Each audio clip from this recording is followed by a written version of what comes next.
To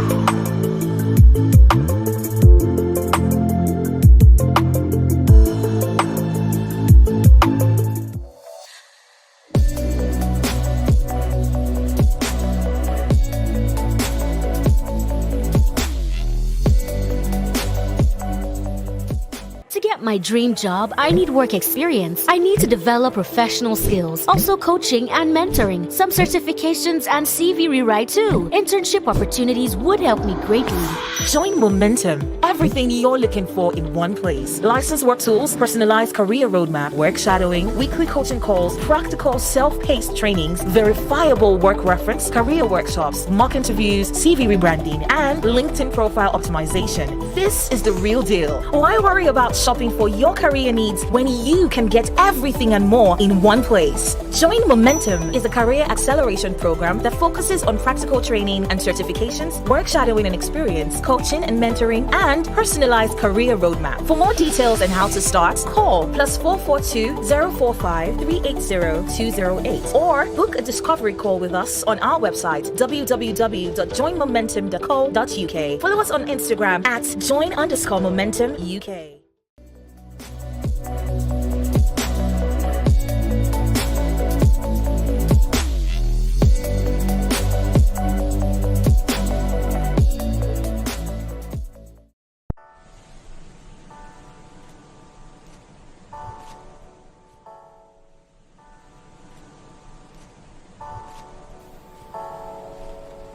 Hello, my name is Victor Shonde. I'm the founder of Join Momentum. Join Momentum is a skills development and digital agency. Our focus is on developing and empowering individuals and partnering with businesses to scale.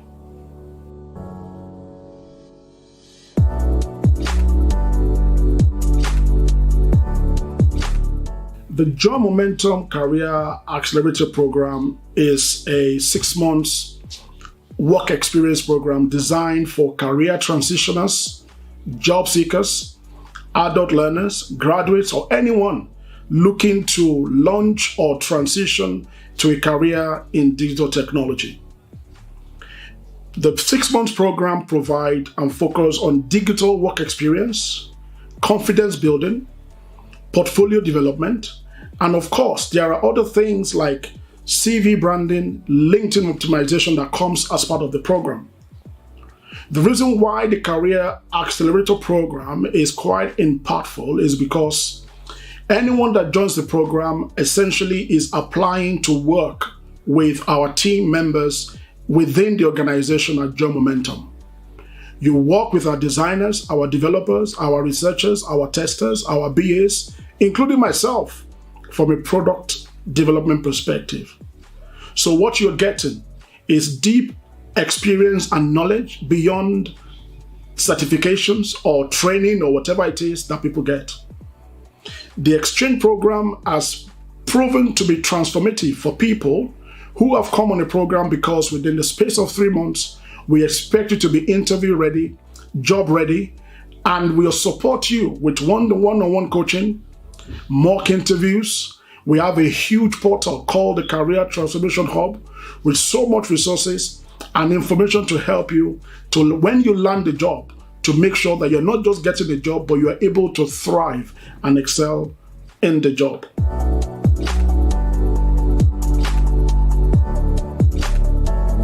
On skills development, we have 3 offerings: the Career Accelerator program, the bootcamp, and we have self-paced training. Self-paced training allow anyone to log into our website, buy a course, take a training, and get the value from it. Our bootcamps are self-paced inclusive. However, we have instructor-led live training classes with expert coaches from all around the world. Our coaches work with global brands and they have deep expertise and experience in their areas of expertise or discipline. Our bootcamp lasts between 4 to 6 weeks to 8 weeks, depending on the discipline. So if you're looking at transitioning to become a business analyst, user researcher, Scrum Master, an Agile coach, a cybersecurity expert, data analyst, and so on and so forth, why don't you check our website and see one of our boot camps upcoming?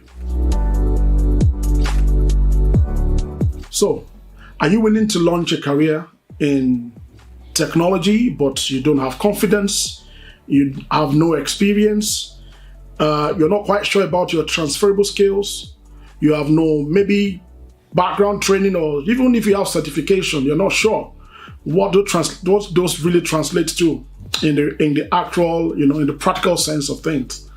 Or are you willing to increase your earning potential, your earning capacity? I'm talking you want to earn 5, 6, even 7 figures in places like Africa, but you're not sure how to go about it. Why don't you check out our Career Accelerator program, right? And the good thing about it, even if you don't want the Career Accelerator program, if it's maybe too expensive or you're looking at pricing, try one of our boot camps and you can upgrade to the Career Accelerator program from there. I'm looking forward to see you there.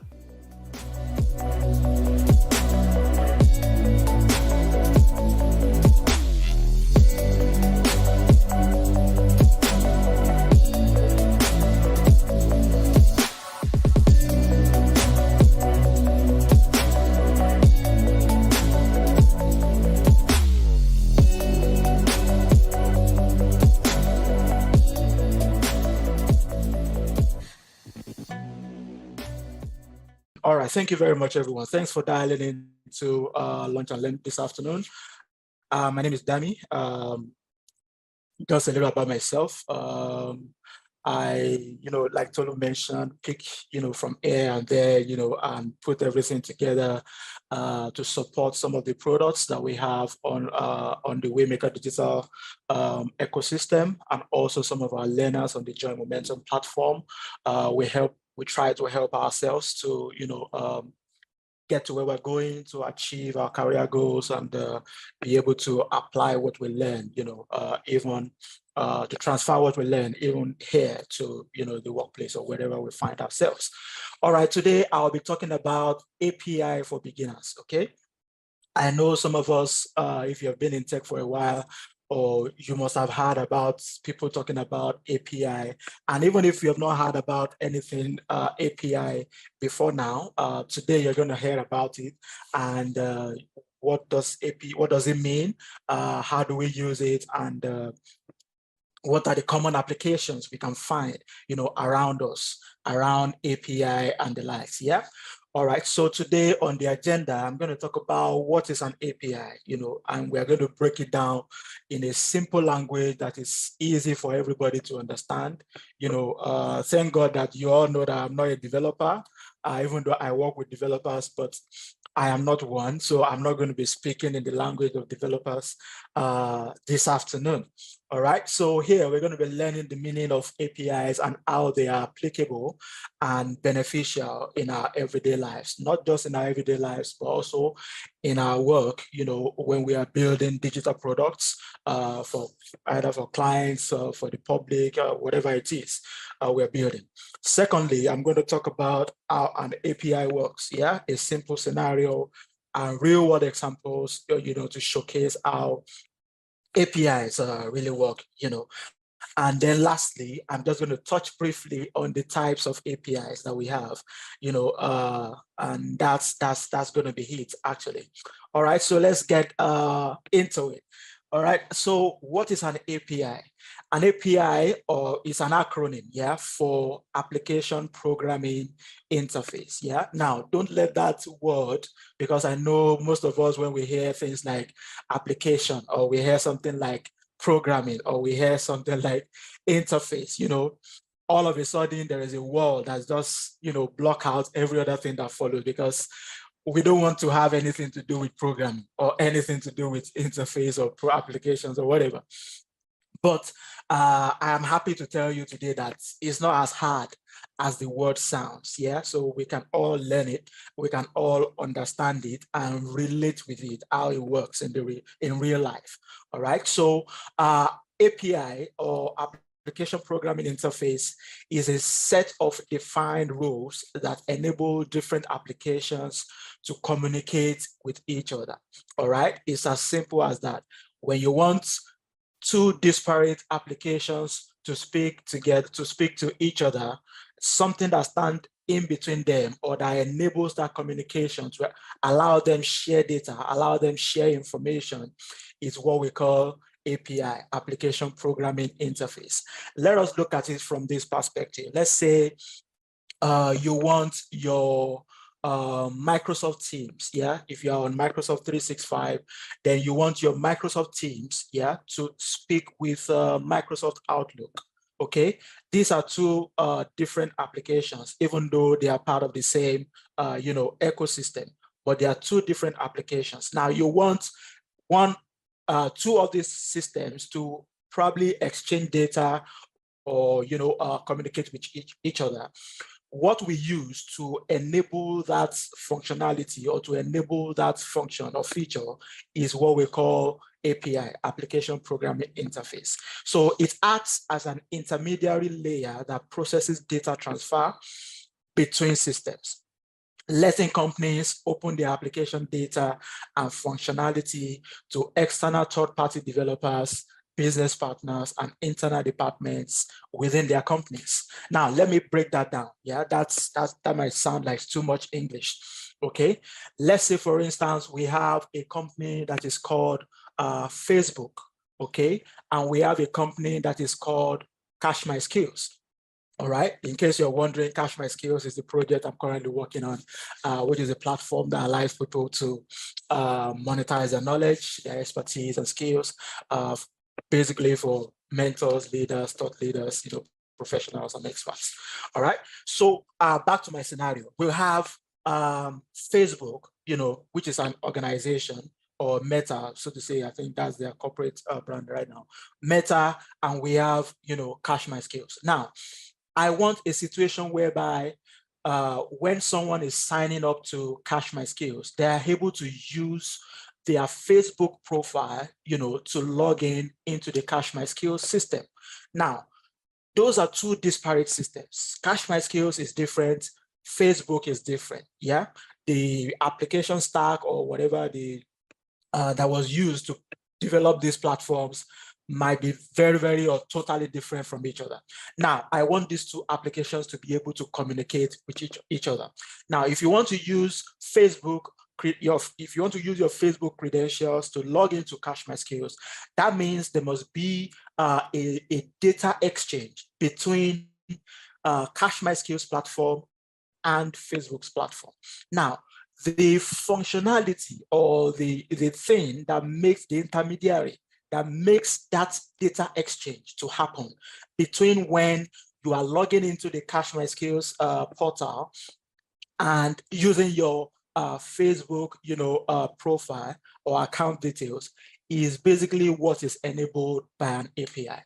Okay, that's just the way API is. So API is what stands in between them and allows them to share information in such a way that when you click on login with my Facebook account, and you sign into your Facebook account and click approve, Facebook will exchange some of the data that you have already uploaded to your Facebook account, like your name, all the demographic information about you, your location, your address, your date of birth, your, all the necessary informations. Facebook automatically shares that data with the Cash My Skills platform. Yeah, and Cash My Skills takes that data in and puts you and allows you into the system, rather than if you have to go the manual route, whereby you have to enter your email, enter your first name, your last name, enter your date of birth, your address manually, and all the details that you need to enter. And then after you have clicked submit, the system will still ask you to go and verify yourself, yeah, to ensure that you are not a robot. You are someone, you are the person that you say you are. So you have to go to your email, verify your account, and to get the verification onboarding process done. But if you are using Facebook to sign into that platform or to sign up to that platform, all those data that you would have manually entered into the system, Facebook would have shared those data. There would have been a data exchange between the Facebook platform and the CashMySkills server, and no need for any other verification after that anymore, because we have proven that you are a real person from what the data that Facebook has been able to share with us. So that's basically what an API is all about. And that's what we are going to be talking about on this session today. Now, what are the real world application of APIs? In our day-to-days, I'm very certain that we come across, the usage of APIs on a daily basis. Like I mentioned earlier, when you are logging into your any of your, maybe let's say for instance, any of your online services, there is a very, very likely chance that you have made use of an API service to log in. Yeah. Now, some of the services we have, while in the real world application of APIs is number one, identity verification service. Think about it this way. If you are opening a bank account, let's say you want to open a Monzo bank account, for instance, they ask you to verify your account, okay? To verify your identity rather. In doing so, there are some identity verification services out there, yeah, that they can use to say, okay, if I say my name is Dami Shonde, how do we verify that in real fact my name is Dami Shonde? Now, they can connect to some databases using APIs to verify that. Okay, they can connect to the driver's license database to verify that, okay, my name is actually first name Dami, last name Shonde, my email is this, my date of birth is this, my address is this, and all the demographic information they need about me. They can verify it. They can also connect to my maybe international passport service, or they can connect to your voter's card or voter's database to verify, this service. This is a real world application of APIs. So when the banking service or application wants to verify your identity, they use APIs, to connect to identity verification services, such as driver's license, like you don't want to collect to DVLA, for instance, to ensure that your first name, your last name, your date of birth, your email, your address, and every other thing matches what you have provided during your sign up for that banking service. That's an example. Another example of real-world application of APIs is when you are doing universal logins or single sign-on, okay? When you're doing single sign-on, it means, let's say there are many instances that most of us, we want to use our Google account to sign up for different services. What you are making use of is APIs, yeah? It is APIs that enables us to be able to do these things.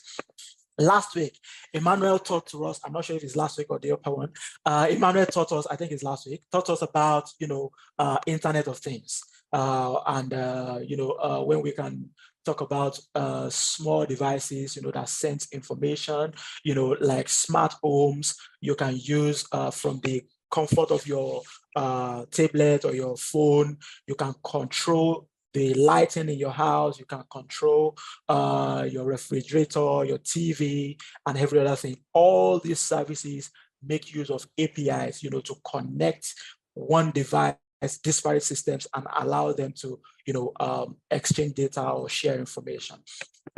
Also, another application we can think about is travel booking comparisons. I know a lot of us, we have traveled and we have checked prices across different carriers. You want to see, okay, how much is Lufthansa charging? How much is KLM charging? How much is British Airways charging for this same trip? How much is so and so? All these platforms, that provide travel comparison services, what they make use of is API. They have connected their systems to the API of all these airline carriers so that they can retrieve real-time information from their portals, from their services. So I can get real-time price from BA, I can get real-time price from EasyJet, I can get real-time price from KLM, I can get return price for any of it, simply because they have used APIs to, connect the disparate systems to enable them to communicate with each other in real time. Yeah. Another service we can talk about is weather services. Okay, there are some applications that provide weather services. Now, if I want to run a platform and I have an app that provide information about your daily commute, for instance, and I want to be able to tell you that, okay, so time today is going to rain, so time today is going to be sunny, so time today is going to be an extreme weather, it's going to be extremely cold, so you can prepare yourself for the day. I don't need to go and create that weather service. There is a service provider, yeah, that provide weather services. All I need to do is to make use of their available APIs and connect to their service and use their APIs to, generate information for my users on my application. That's just another real-world application of APIs. Another one we can talk about is mapping. Say for instance, you are going to London, somewhere in London, and you have to use the tube and a couple of other places. If you open your Google Map, put your information, everything you're looking for there, you can get real-time information about, the trains, yeah, how they're going to go and everything from time to time, the timing, the platform, everywhere you're going to, all those data that you have on your Google Maps or your Apple Map is enabled by the use of APIs. Also, the same thing goes for software as a service applications, and so on and so forth like that. So those are the real world applications of APIs. So what are some of the benefits of APIs? Okay, end user and system security. So APIs provide an extra layer of security to users and systems via authentication and reduction of security threats in such a way that I don't need to give you all the access to my information. All I need to do is to make my APIs available to give you just exactly the information that you need. I don't need to give you access to my systems. Just put your API request, which will contain all the authentication, the headers, the body, and everything that I need to authenticate you and give you answers to the questions that you want to ask, on my service. So another benefit of APIs is improved collaboration. Like I mentioned earlier the other time, when you open your Google Maps, you can see real-time bus information, travel information.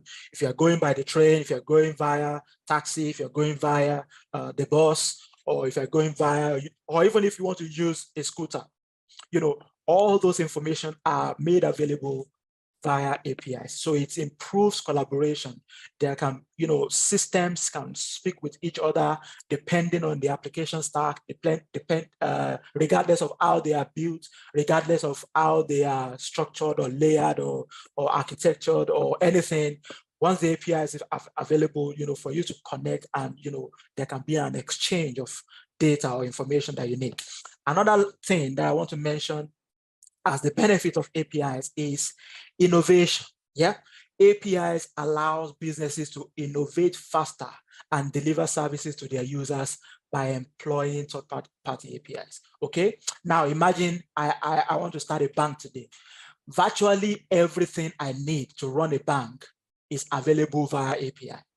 Yeah, identity is available, infrastructure, you can just put your code on probably AWS, connect to their APIs, start using, you can verify identity, you can do this, you can do KYC, you can do virtually everything without owning the service. All you need to do is connect to the API of those third-party service providers. And the same thing goes for if you are running an e-commerce store, for instance. Yeah, I want to start collecting payments on my website so that I can deliver goods and services. I don't need to create my own payment gateway. There are payment gateways out there. All I need to make use of is their available APIs, yeah, and use it to connect, innovate on my website, allow my users to enter their data, card details and everything, and the API connects to the service provider, If it is authenticated, the payment goes through. If it is not, if there is an issue with your account or the account details or the card details you entered is not correct, it is declined. So it allows businesses to be able to innovate, to provide services, faster and deliver services to their users. All right, so these are some of the benefits of API service. Now, how do APIs work? Okay, let's say, for instance, an example of a payment processing on an e-commerce website. So when the buyer clicks on the payment button, an API calls, to retrieve information, also known as a request. All right, when you enter your add to cart and everything on the website, and you click on checkout. Yeah, immediately you click on checkout, you are asked to enter your card details. Yeah, when you enter your card details and everything, and you click pay now, by clicking pay, you are sending an API request, to that payment processor. Yeah, maybe it is Stripe, or it is Paystack, or it is PayPal, or it is to checkout, or Apple Pay, or regardless of who the payment gateway is. Yeah, once you click on pay, that website, e-commerce website, sends an API request to that payment processor, whether it is MasterCard, whether it is a Visa card that you are using. They have a way of routing that request to ensure that they can authenticate that, okay, the person used this card is the person authorized to use it. They ask you for the card number, they ask you for the expiry date, the CVV code, and all those things. And after the that request has been authenticated, after receiving a valid request from the product web page, the API makes a call to the external program or web server. In this case, the third-party payment system. Maybe it is Stripe, for instance. And after authentication, the server sends a response, to the API with the requested information. That, okay, whether payment is already approved or payment is declined or card information is wrong. There could be different scenarios, paths for that particular request, whether it is approved, whether it is declined, whether it is insufficient funds, whether it is wrong card number or wrong CCV code, or whatever it is, the API handles all that. And after that, the API transfers the data to the requesting application. That is back to the browser of you, the user that you are trying to pay on that website. And whatever the response is, you are able to either buy your product or start the process again. That is an example of how API works. Another example, and you can see the diagram here. This is where the request is being made. These are the users, whether you are using it on the phone or from the store or on your mobile or anywhere, the API connection is made over the internet, and you connect to the service provider via your gateway, and there's an authorization, and once that is done and it is authorized, there's a request that's sent back and you have a successful transaction. Another example I'm going to take, I don't want to take too much time, I think my time is almost up. Another example I'm going to deal with here is identity verification for a new bank account. All right, so a request is made, okay? The client sends data extraction API request to start the identity verification process. And the user enters personal details such as names, date of birth, address, age, gender, and the ID document number. That particular ID that you want to use to verify yourself, whether it's your BRP, whether it's your passport, whether it's your driver's license, or whichever one, you enter into it.